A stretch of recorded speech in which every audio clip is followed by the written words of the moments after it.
Everybody, welcome back to my channel. I am Adorkable Rachel, and it's time once again for another episode of Rachel Review, so let's just hop into it. So, I have mentioned before on this channel that I do have a little bit of a soft spot for the first Cars movie. I do acknowledge that it's not really anything special, and it does have a lot of problems and a lot of questions, but when it first came out, I really did enjoy it, and to this day, I still enjoy it. It's cute. While it is a cliche story and we have seen it before, yes, it still does have some really interesting characters and some cool ideas and some really pretty scenic design. And I'm just putting it out there, if you do make it to the end of the movie, you do feel the weight of the lesson that Lightning McQueen learns throughout the film. Even people who say they don't like that movie say that they can at least get behind the ending, okay?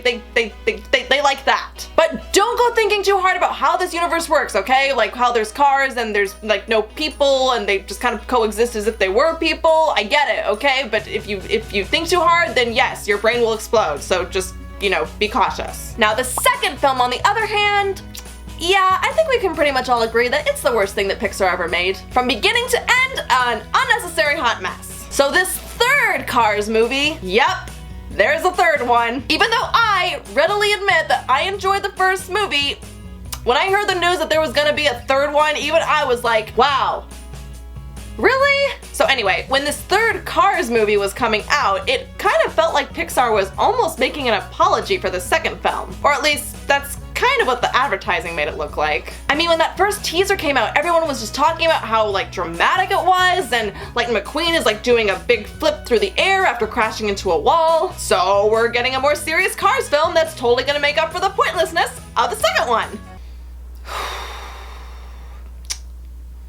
Too bad that's not what this movie turned out to be. The story of Cars 3 revolves around Lightning McQueen, once again played by Owen Wilson, who's racing again and he's pretty much living the dream. But then we're introduced to this brand new rookie racer named Storm, and he's all high-tech and advanced and a big threat to an old-timer like Lightning McQueen.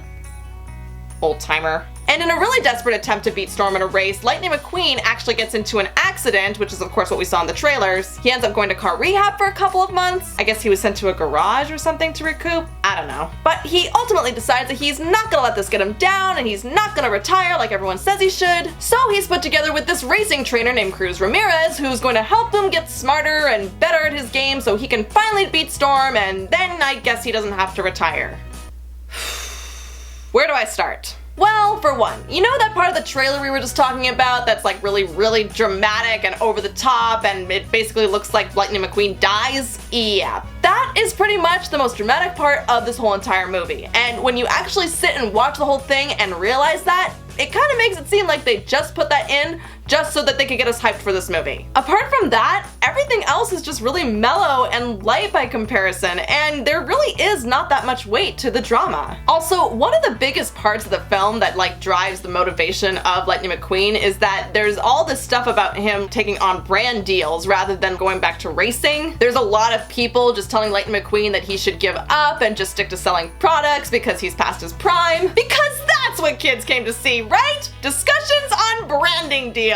Oh my god, this is gonna be a long movie. Which is actually kind of funny and ironic to me personally, because I really do feel like this is a very brand and merchandise driven franchise, because really I think the only reason they keep making these films is because the kids keep telling their parents to keep buying the toys for them. But anyway, this wouldn't be so bad if like it was just like a quick thing, but no, oh my goodness, the conversations about branding deals, they go on for a long time. Like, I swear, 5 minutes of this film was dedicated to Lightning McQueen and this executive guy just talking about his branding stuff deals and negotiations on whether or not he's gonna win the race, and if he loses, he'll just take on the branding deals, and it just goes on and on and on. So then we also have this antagonist, Storm, and the weird thing is the advertising did make it seem like he would kind of play this big part in the film, but then he kind of doesn't. He's like there in the beginning, and then he's like not there in the middle. It's like, where'd he go? I mean, he's put it in there to make us feel bad for Lightning McQueen because he comes in, he's like a lot more powerful and advanced and faster, and he also does pick on McQueen quite a bit. And he starts to get in his head too, and this makes McQueen really paranoid, but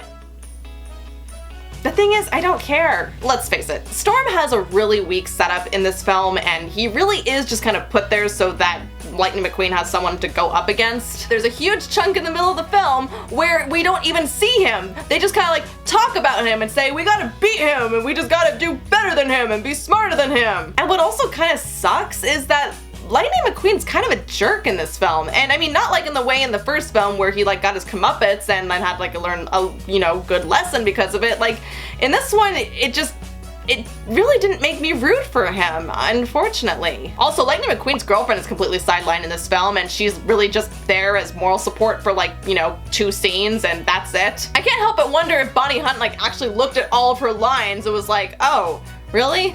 That's it?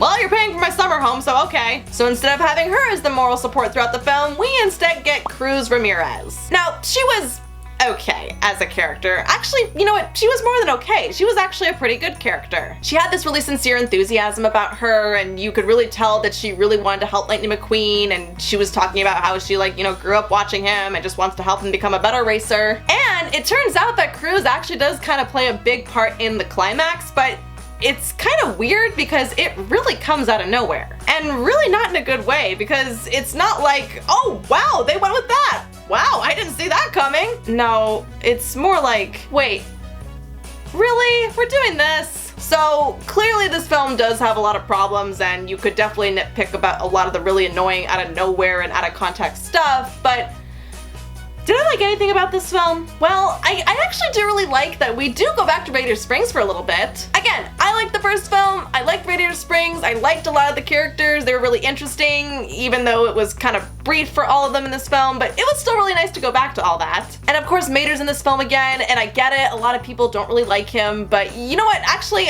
he's a guilty pleasure for me. Again, liked him a lot in the first film, and in this film, he does have a lot of really funny lines. Yes, I know he can be annoying, and that's probably why they learned their lesson from the second film of making him the star, and this time they just kind of like pushed him aside a little bit, but when he was on screen, he was really enjoyable. And no, I'm not a fan of Larry the Cable Guy, but for the voice acting of this character, I thought he did a pretty good job. And again, going back to some of the stuff that I really liked about this film, there is this one scene where McQueen and Cruz kind of accidentally end up participating in like a demolition derby, and that scene was actually a lot of fun. Probably one of the better and more enjoyable scenes. So this movie's not amazing, but you know what?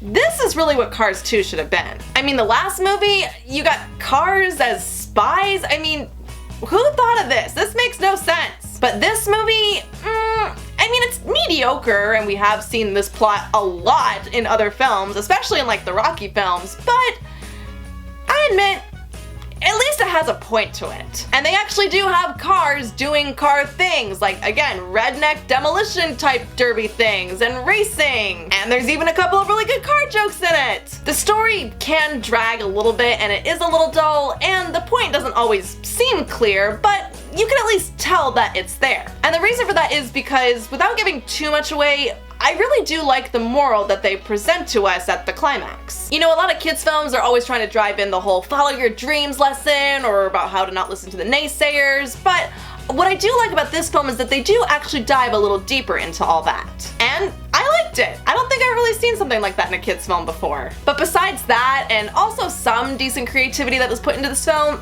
I just don't feel like they tried as hard as they could have. Which is kind of disappointing, because Pixar really does know to pull at our heartstrings, and then stuff like this happens, and then it's just like, what happened? Where's the Pixar magic? Believe me, I wanted to like this film, but I just really could not get that into it. It did hold my attention more in the second half of the film rather than the first half, but I guess some of my biggest complaints of the film is that it does kind of drag on, there is a lot of talking, and again, I'm not really that enthusiastic to root for McQueen in the very beginning. I'm sorry to say, but I did kind of find myself checking out quite a bit.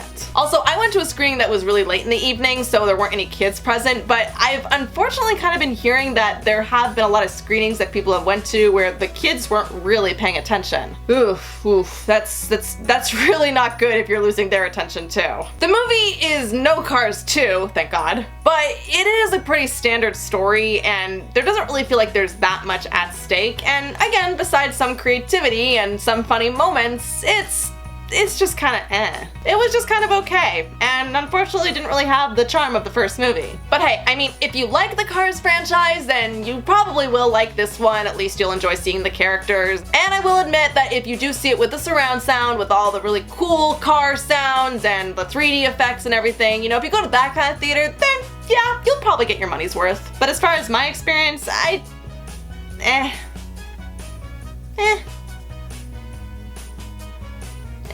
So those are my thoughts on the Pixar film Cars 3. Man, I can't believe that we got 3 films out of Toy Story and Cars. Where's The Incredibles 2, guys? But now I want to know, did you guys get a chance to see the film? And if so, what did you think? Have you seen the other Cars films? Do you have any opinions on those ones? Did you like this film better than the other ones? Do you agree that McQueen was kind of a jerk, or did you sympathize with him? And are you happy that they did put Les Mater in this film? It's okay, you can be honest. What are your thoughts? Well, go ahead and leave your comments below. Be sure to like and share. And if you're new and like what you saw here, then don't forget to hit that subscribe button. And also be sure to hit the little bell button down there to get notified when new stuff comes out, because I make new videos every week. Bye, Adorka buddies. I'll see you soon.